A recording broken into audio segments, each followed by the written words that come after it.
Okay, welcome to Tech Culture. I'm already feeling upbeat, and I know that's what we're going to talk about. But this is a sub-series of the 10 podcasts brought to you by the Nebraska Tech Collaborative, powered by Exarban. I'm Shonna Dorsey with BNTC, and I'm here with my special guest co-hosts. I'm Amy Johnson with 2211. And I'm Blake Hogeveen with Better Culture. And we work with 2211. I'm grateful to have them as part of our team.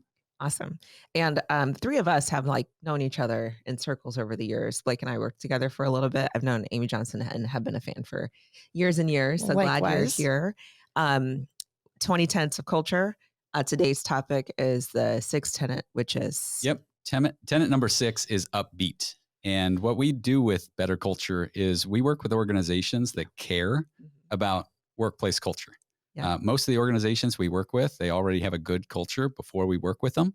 It's because they care about it. They just want to look for ways to improve it. And we don't know another product like this 20 tenets of culture product that focuses on 20 attitudes and behaviors that help individuals be more successful, teams be higher performing, and help companies build culture from the front line. Yep. Giving an assessment and then coaching to frontline employees. And again, the topic for today is Upbeat. And I don't know about you two, but when I've worked at companies, one of the things I really appreciate about teams is when my colleagues are positive, optimistic, energetic, upbeat. And man, do I want to get off a team when people show up to work and they're pessimistic, they're negative, they're not upbeat. Right. Okay. So obviously important to have a positive attitude at work. We know that that's not possible all of the time, but maybe talk to us a bit about why this is important and then how you maintain it or regain it, I guess, when, Things projects are are hard. Exactly. Yeah. I can talk about that a little bit. So, there's in building a startup company, it's not always butterflies and rainbows. And I have a couple specific times that I remember being very down in terms of how are we going to do this? In 2018, 2019, I thought maybe this should just not be a thing, and that's really hard to figure out how to be upbeat. But I think the things that we did as a team, a couple of things. It was always letting people know where you're at with transparency and vulnerability, but in a way that also had hope. And I think that was the biggest thing for me, and being self-aware about that. So if I knew I couldn't go into a team meeting and be the cheerleader, I had to find somebody else that could. And I think just being able to surround yourself with people that can help you through those times is really, really important to just maintain a culture of positivity. And I think the transparency part, we never felt the need to tell people or tell our company okay, we're strapped on cash. Nobody needs to hear that. Right. That's not the employee's job. The job is here's where we're at in sales. Here's where we need you to focus. That is a much more productive way than wearing everything on your sleeve. Some things are just not helpful for everybody to know. It's why would I worry them with that, Yep. And so I think there's a lot of different tactics that you have to really work through and sometimes it's multiple in a day. It's oh, you got a great sell, but oh my gosh, we're really struggling. And so using your team, being vulnerable and being very transparent were my key things that I had to do to stay upbeat. That's so interesting. And I love the transparency point. Is that one of the tenets? Transparency? Yeah.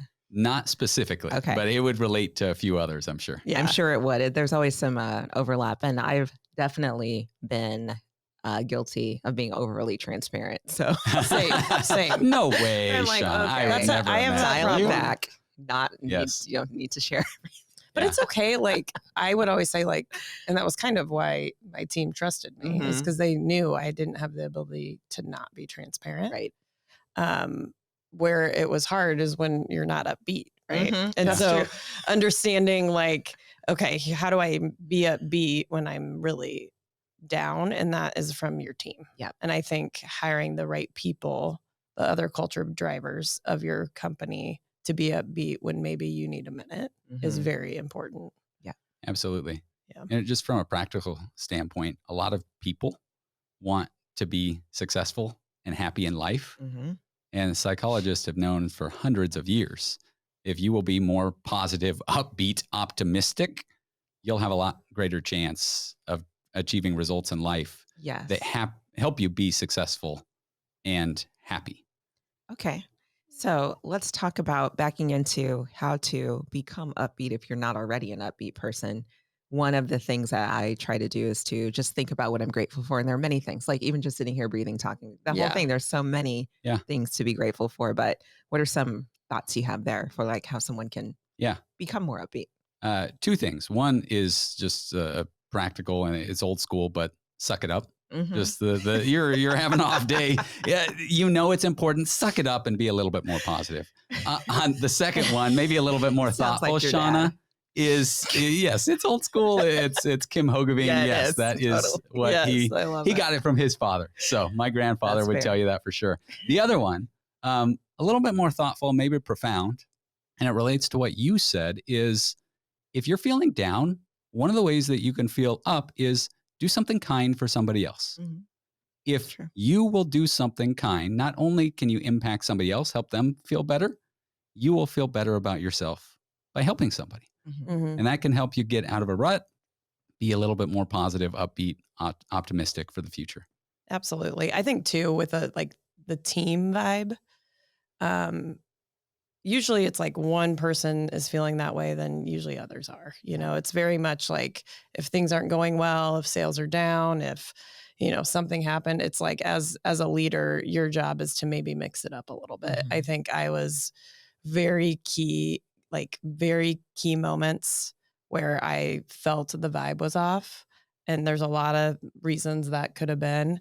And you just got to mix it up and do something totally different, Yeah. like not related to the actual problem. I think a couple examples was we would always do lightning talks. So it's like every week somebody could come in and talk about whatever they wanted.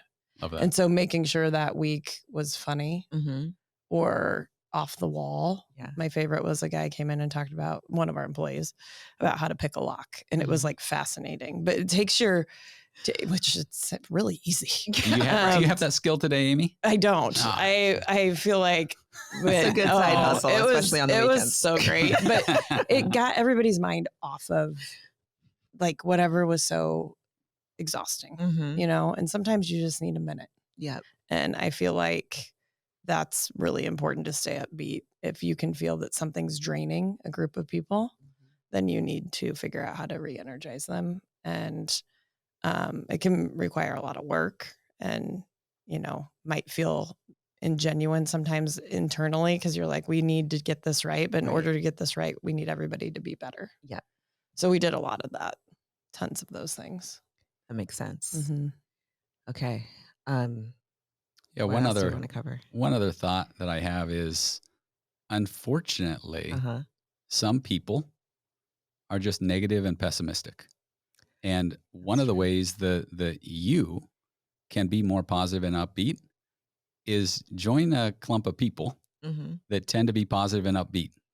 It'll affect your mood. It'll affect your ability to be positive and upbeat. So I don't say this lightly, but in terms of creating a positive, upbeat culture, if you have somebody on the team that just can't or won't show up to work, have a little bit more positivity, a little bit more upbeat nature, Mhm. one of the best ways to improve the team might be to help that person find a company that doesn't value culture as much as you do. Mm. Because if you want that for your team, you need the people to show up consistently Mhm. and have an attitude that helps influence other people and create an environment that people want to be around. That is fair. Mm-hmm. Not always easy, but 100% fair. Mhm. Because if it's sucking the energy out of you, it's probably sucking the energy out of everybody. Absolutely. Definitely. And coach the person. Give them a chance, but help them show the value. And then Mhm. Yeah. if it's just not for them, your Yeah, and company might be not the right fit. that's right. And ultimately that person might decide themselves that, okay, this is not fit. This is not fit where I Mm-hmm. want to be. So Yep. Absolutely. makes sense. Well, great. Another great topic. Look forward to the next one. Thank you both. Thanks, Shonna. Thanks, Shonna. Thank Thanks, you. Amy. Thanks.